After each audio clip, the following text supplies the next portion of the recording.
오늘 발표된 코로나19 신규 확진자 수는 1,674명입니다. 전국 곳곳에서 산발적인 집단 감염이 잇따르고 있는 상황인데요. 최근 코로나19 확산 추세, 또 백신 접종 상황 알아보도록 하겠습니다. 가천대 길병원 감염내과의 엄중식 교수 전화로 연결하겠습니다. 안녕하십니까? 네, 안녕하십니까? 예. 우리가 막 확진자가 막 증가하더라도 시간 지나고 나면 좀 잘 정리하기도 했었는데 지금은 뭐 23일째 1,000명 넘는 확진자 수가 계속 나오고 있습니다. 지금 상황 어떻게 판단하고 계십니까? 예, 지금 12일부터 거리두기 4단계를 수도권에서 시행을 하고, 예. 또 비수도권에서도 거리두기 단계를 올린 상황인데, 그러니까요. 확진자 발생 추이를 보면은 효과적인 그리고 충분한 그 차단 효과를 거두지 못하는 것 같습니다. 예. 그래서 이런 상태가 지속이 되다 보면 결국 또 다른 그 대형 환자 발생이 가능한 그런 상황이라고 보고 있습니다. 예. 그 강도 높은 4단계 조치를 지금 3주째 취하고 있는데도 이 차단 효과가 만족할 만한 수준으로 나오지 않는 건 왜 그렇다고 보세요? 일단은 이번 4단계 유행이 시작되기 전 상황이 중요한데요. 네. 이 400명에서 500명 정도 매일 확진자가 발생하는 상황이 이어지고 있는 상태에서 더 환자를 줄이지 못한 그런 상황이었습니다. 그러다 보니까 지역사회에 광범위하게 이 코로나19의 전파가 일어났고, 네. 이런 것들이 계속 지속이 되면서 이 전체적인 확진자 수가 아주 많이 늘어나는 그런 상황이 됐습니다. 그 상황에서 거리두기를 시작을 했지만, 네. 지금 현재 4단계 지침 정도로는 이 광범위하게 퍼진 지역사회의 전파를 끊어내지 못하고 있는 그런 상황이라고 보시면 될 것 같습니다. 4단계가 가장 높은 조치인데도 불구하고 그 상황을 해결하지 못한다 그러면 어떤 조치가 더 필요합니까? 그러니까 애초에 이 새로운 거리두기 지침 자체가 네. 백신 접종을 충분히 한 상태에서 집단 면역이 이루어졌을 때 시행할 수 있는 그런 정도의 지침이라고 이해를 하시면 좋을 것 같습니다. 그러니까 지금 4단계 지침 자체도 네. 이전에 우리가 그 유행 초기, 그러니까 코로나19가 우리나라에 도입이 돼서 유행하기 시작했을 때의 초기 거리두기 지침과 비교를 해보면 네. 그렇게 강력한 지침이라고 보기는 어렵고요. 네. 이제 그러다 보니까 이런 그 더 큰 유행에 대해서 좀 더 효과적인 그런 대응이라고 하기 좀 어려운 그런 구석이 있습니다. 방역 전문가분들은 좀 강도 높은 조치를 요구를 하고 계시고 또 정치권이라든가 경제계라든가 이런 쪽에서는 또 여러 가지 생활이라든가 민생 같은 것들을 판단해야 된다는 고민들이 있다곤 하는데 지금 상황으로는 방역 위주로 가야 되는 거 아닐까요? 예, 그렇습니다. 실제로 이 방역을 강화했을 때 가장 피해를 많이 보는 분들이 이 어떻게 보면은 이 민생하고 직결된 분들이었거든요. 그러니까 실제로 이 방역과 관련돼서 피해를 입는 분들에 대한 손실보상을 어떻게 할 건지에 대해서 정부가 명확한 가이드라인 그리고 충분한 보상을 해주지 않으면 계속 이런 문제는 반복될 거라고 생각이 되어지고 있고요. 실제로 그래서 지금 이제 앞으로 더 방역 지침이나 이런 것들을 강화할 예정으로 알고 있는데 이런 과정에서 국민들의 협조 이런 것들을 충분히 끌어내려면 말씀드린 것 같은 손실보상 제도가 분명하게 제시될 필요가 있다고 생각을 합니다. 네. 지금 수도권은 6시 이후에는 2명 이상 모이지가 못하잖아요. 근데 지금 우리가 봉쇄 이런 건 해본 적이 없는데 더 높은 단계로 어떤 조치들이 있을 수 있을까요? 예, 봉쇄를 논하기에는 아직 좀 이른 단계라고 생각을 하고 있고요. 결국은 사람들이 모여서 접촉할 수 있는 공간과 시간을 조금 더 줄여나가는 노력이 필요한데요. 현재로서는 그 주로 야간에서의 접촉량을 줄이기 위한 노력을 하고 있는데, 이 부분은 그 지난 유행이 다시 나빠지는 그런 상황, 그러니까 4차 유행이 시작된 이후에 역학조사를 통해서 유흥업소를 비롯해서 여러 가지 클러스터가 나타난 그런 업장이나 또는 상황을 좀 더 강력히 모니터링하고 통제를 할 필요가 있겠고요. 또 하나는 지금 만약에 방역을 더 강화한다면 주간에 일어나는 사람들의 접촉을 좀 통제할 필요가 있는데 네. 이 부분과 관련돼서는 개인적으로는 전면적인 재택근무가 필요하지 않나 그런 생각이 듭니다. 사실 이제 출퇴근을 하기 위해서 많은 사람들이 이동을 하고 그 과정에서 사람들의 접촉량이 늘어나고 또 출근을 해서 같이 일을 하면서 접촉량이 늘어나면서 전파가 일어나고 있기 때문에 네. 좀 그 광범위하고 전면적인 재택근무를 고민해 볼 필요가 있겠습니다. 공기업이라든가 뭐 기관 쪽에서는 가능할지 모르겠는데 민간 기업의 이 전면적인 재택근무를 강요하기가 쉽지 않지 않을까 싶기도 한데. 그러니까 이게 참 아쉬운 면인데요. 예. 우리가 지금 그 코로나19와 관련돼서 1년 6개월 이상 유행을 경험하고 이번이 4번째의 대규모 유행임에도 불구하고 예. 이런 민간 기업에서 이런 재택근무와 관련된 유행이 나빠졌을 때 대비하는 그런 전략이나 아니면 시스템이 여전히 갖추어지지 않고 있었다는 거는 네. 참 아쉬운 점이라고 보고 있습니다. 지금 우리나라에서도 외국 기업이나 또는 다국적 기업의 경우에는 이 재택근무와 관련된 여러 가지 시스템이나 또는 보완책들이 다 잘 적용이 되고 있는데 네. 유난히 국내 기업은 이런 문화가 정서적으로도 아직 뿌리를 내리지 못하고 있고 시스템으로도 자리를 잡지 못하고 있기 때문에 네.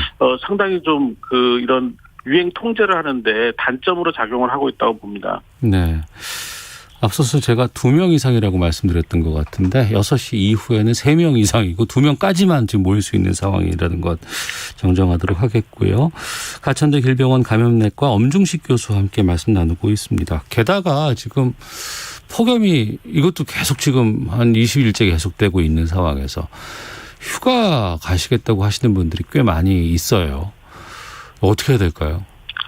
이것도 지금 그 유행 상황에서 굉장히 어려운 점이 되겠습니다. 사실 방역 피로도가 굉장히 높아진 상황에서 예. 1년에 한 번 이런 하계 휴가나 이런 것들을 이용해야 되는 분들의 경우에는 이 휴가를 포기해달라, 집에 머물러달라라는 요청을 하기가 너무나 어렵거든요. 그렇죠, 그렇죠. 그런데 지금 그 상황을 보면은 특히 이제 휴가철과 맞물려가지고, 이 비수도권, 특히 이제 휴양지나 또는 관광지를 중심으로 해서 계속해서 클러스터가 나오는 양상을 보면 결국은 이런 이동과 사람들의 접촉이 늘어나면 그게 장소를 막론하고 전파가 일어나는 상황이 되기 때문에 현재로서는 정말 죄송하지만 이동을 좀 중단해달라 이런 요청을 할 수밖에 없는 그런 상황입니다. 네. 근데 또 이걸 강조하기가 참 뭐한 게 1년 6개월 동안 제대로 학교도 못 가고 어디 사람들도 못 만나고 이렇게 살다가 이 더운 여름에 휴가라도 떠나볼까 싶었는데 이것도 지금 안 된다고 하면 좀 너무 죄송스러운 마음도 있고 좀 그렇긴 하거든요. 아유, 참 알겠습니다. 자, 델타 변이 있지 않습니까? 교수님? 네, 말씀하십시오. 예.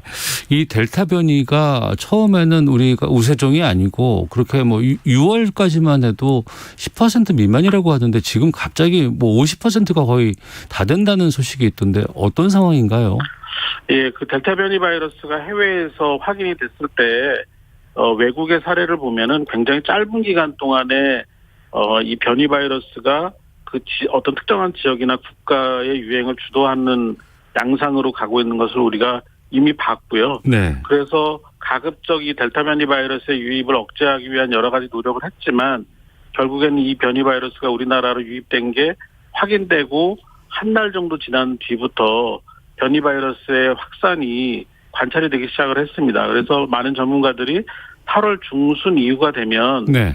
전체적인 이 유행의 우점종이라 그러죠. 거의 대부분이 이 델타 변이 바이러스에 의한 감염으로 일어날 것이라고 예측을 했고요. 네. 지금 7월 말에 들어오면서부터 전체 감염의 50%를 넘어가기 시작했기 때문에 네. 다음 달 중순 이후가 되면 기존의 그 바이러스를 다 대체하지 않을까 이렇게 생각이 됩니다. 예.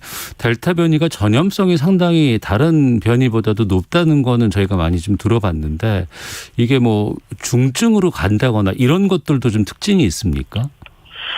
지금까지 확인이 된 거는 이 델타 변이 바이러스가 기존 바이러스보다 전파력이 2배 이상 높다라는 것은 분명한 사실인 것 같습니다. 예. 그렇지만 이제 위중증 환자를 더 많이 만들어내거나 아니면 사망률이 더 높은 건 아닌 것 같습니다. 그렇지만 이게 워낙 전파력이 높다 보니까 네. 단기간에 많은 사람들을 감염시키면서 그 기간 중에 일정한 비율로 발생하는 위중증 환자가 많아지면 결국은 의료 체계에 부담이 되는 건 사실인 것 같습니다. 네. 그러면 이게 알파 변이, 뭐 베타 변이 이렇게 해서 델타까지 왔잖아요. 그럼 이후에 이 뒤에 다른 변이가 또 나올 수도 있지 않을까 걱정이 되거든요. 네, 지금까지 우리가 변이 바이러스가 발생한 곳들을 보면 영국, 인도, 브라질 뭐 이런 식으로 이 전파가 전혀 조절이 안 되고 아주 큰 유행이 일어났던 지역에서 변이들이 일어났습니다. 결국은 앞으로 이 전 세계적인 유행 양상을 볼 때 네. 어느 특정한 지역에서 또다시 큰 유행이 발생을 한다면 예. 그 지역에서 계속해서 변이 바이러스가 나올 수밖에 없다고 생각을 합니다. 예. 그러면 이렇게 나오는 변이 바이러스는 현재 전 세계적으로 개발되어 있는 이 백신 갖고는 아직까지는 괜찮아요? 그러니까 변이 바이러스마다 백신을 개발할 수는 없습니다. 지금의 기술 능력으로는 뭐 도저히 불가능한 얘기고요. 그렇지만 기존에 개발된 백신들 지금 우리나라에서 막 접종이 됐던 뭐 아스트라제네카 백신이나 파이자, 모더나 백신들의 임상 연구 결과를 보면 네. 기존 바이러스에 대한 예방 효과보다는 다소 떨어지지만 네. 이런 변이 바이러스에 대한 예방 효과가 적어도 60% 이상은 존재하는 것 같고 네. 그리고 실제로 감염이 되더라도 백신 접종을 하고 감염이 됐을 때는 중증 환자 발생이나 사망률이 굉장히 낮다고 나오고 있습니다. 그래서 여전히 백신 접종의 효과는 존재한다고 생각을 합니다. 네. 이번 주부터 50대 시작으로 하반기 대규모 1차 접종 시작됐습니다. 지금 백신 접종 상황, 수급 같은 것들은 어떻게 판단하고 계세요? 이게 참 어려운 문제인데요. 이 모더나 백신 공급이 지금 불안정해지면서 전체적인 백신 접종 일정을 다시 변경해야 되는 그런 문제가 발생을 했습니다. 그런데 우리나라가 지금 백신 공급 계약을 한 걸 보면은 네. 파이자 백신에 대한 공급 계약량이 상당히 많고 이 경우는 안정적으로 공급이 될 것이라고 생각을 하기 때문에 네. 이런 안정적 공급이 확인된 백신 위주로 접종 전략을 다시 짜고 이후에 변경된 공급 계획을 새롭게 좀 수립할 필요가 있다고 생각을 합니다. 네. 지금 보니까 1차 접종률이 35.8%, 2차는 13.67%거든요. 11월 우리가 집단 면역 달성하기 위해서 백신 접종 지금처럼 진행하면은 괜찮을까요? 결국은 공급의 문제가 해결이 된다면 우리나라는 이 백신 접종 센터나 위탁기관이 잘 인프라를 갖추고 있기 때문에 우리가 상반기 사례를 보더라도 하루에 100만 명 가까이 접종을 한 날도 있습니다. 그렇기 때문에 네. 백신 수급만 원활하다면 11월까지 전체 인구의 70% 이상 접종하는 데는 아직까지는 무리가 없다 이렇게 생각을 합니다. 네. 근데 최근에 보면은 백신 접종을 다 마쳤고 또 2주 지났음에도 불구하고 이른바 돌파 감염이라고 그래서 다시 또 확진받는 분들이 계시거든요. 이거는 왜 그런 겁니까? 그러니까 이 돌파 감염 사례는 코로나19 백신뿐만이 아니라 다른 백신에서도 존재를 하는 것이고, 그리고 코로나19 백신과 관련된 돌파 감염 사례들은 이제 보도가 자꾸 나오니까 굉장히 많은 것 같지만 네. 굉장히 발생이 낮습니다. 그래서 이 부분은 그렇게 우려를 하지 않아도 좋고요. 앞서 말씀드린 것처럼 백신 접종을 한 다음에 돌파 감염이 생긴 사례는 대부분 무증상이나 경증으로 끝납니다. 그래서 이런 부분에 대한 우려는 너무 하시지 않아도 좋을 것 같습니다. 네.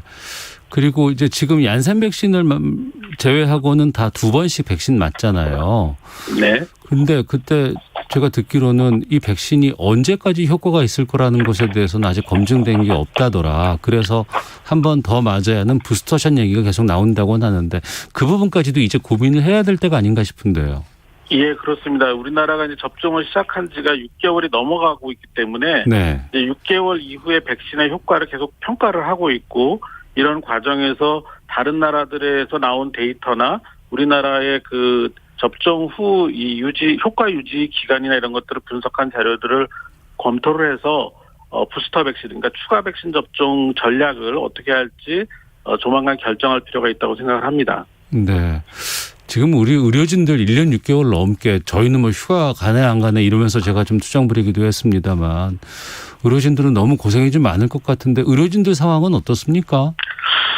병원마다 좀 상황이 좀 다를 것 같습니다. 그런데 아무래도 이 전담병원, 코로나19 환자를 전담해서 보는 지역의 병원이나 이런 곳들에서의 의료진의 소진 현상은 상당히 심각한 그런 상황이고, 예. 이번 4차 유행이 다시 점점 그 올해 지속이 되면서 이 소진 현상이 더 나빠지고 있는 것 같습니다. 그래서 뭐 이런 그 인력들의 추가 채용이나 또는 지원 인력을 충분히 활용할 수 있는 지원 체계를 서둘러 좀 보완할 필요가 있다고 생각합니다. 네. 교수님, 제가 제일 처음에 이제 오프닝을 하면서 그런 말씀 드렸는데, 이제 좀 우리가 잘 관리를 하면서 진정시킬 수 있을 것인지, 아니면 이게 폭발적으로 더 증가할 것인지, 기로에 서 있는 상황 같은데, 어떻습니까? 잡을 수 있을까요? 사실 지난 세 번째 유행까지 우리 국민들의 그 아주 적극적인 협조와 참여로 위기의 순간을 잘 넘겨왔는데요. 이번에도 네. 그렇게 되기를 희망하고 기대를 하고 있습니다. 그런데 그 중요한 시기가 이런 대유행이 생기고 나면 첫 번째 2주 그리고 그 다음 2주가 굉장히 중요합니다. 그래서 지금 우리가 기대했던 것보다는 큰 효과가 나지 않았지만 네. 이 거리두기 유지를 최소한 현재와 같은 상태라도 유지를 해야지만 네. 이 확진자 발생 추이를 억제할 수 있다고 생각을 하고 있습니다. 예. 지금 3주째 4단계이고 이제 이게 또 다음 주면 끝나거든요. 그 이후의 상황에 대해서는 좀 방역당국 쪽에서 질병청이라든가 이런 곳에 좀 어떤 의견 같은 것들을 지금 제시하고 있습니까? 제가 알기에는 어제, 오늘, 내일 네. 정부 각 부처마다 각 영역의 그 전문가들을 통한 자문회의가 활발하게 열리고 있는 것을 알고 있습니다. 이 자문회의를 통해서 아마 주말 사이에 정부에서 앞으로의 그 거리두기를 어떻게 그 강화를 할지 또 어떤 부분에 좀 더 집중할지를 검토해서 결정할 것으로 알고 있습니다. 알겠습니다. 4차 대유행의 무더위까지 기승을 부리고 있는 상황에서 좀 우리 국민들 이 위기를 좀 어떻게 잘 이겨내야 한다고 생각하시는지 끝으로 한 말씀 주신다면요. 근데 결국은 뭐 이 코로나19를 우리가 그동안 경험을 하면서 가장 중요한 게 이 끈기 있는 그런 대응인 것 같습니다. 그러니까 우리 국민들이 지금까지 보였던 인내심과 끈기 그리고 그 정부의 그 방역 지침에 대한 적극적인 협조, 높은 시민의식이 네. 지금 다시 한번 절실한 상황입니다.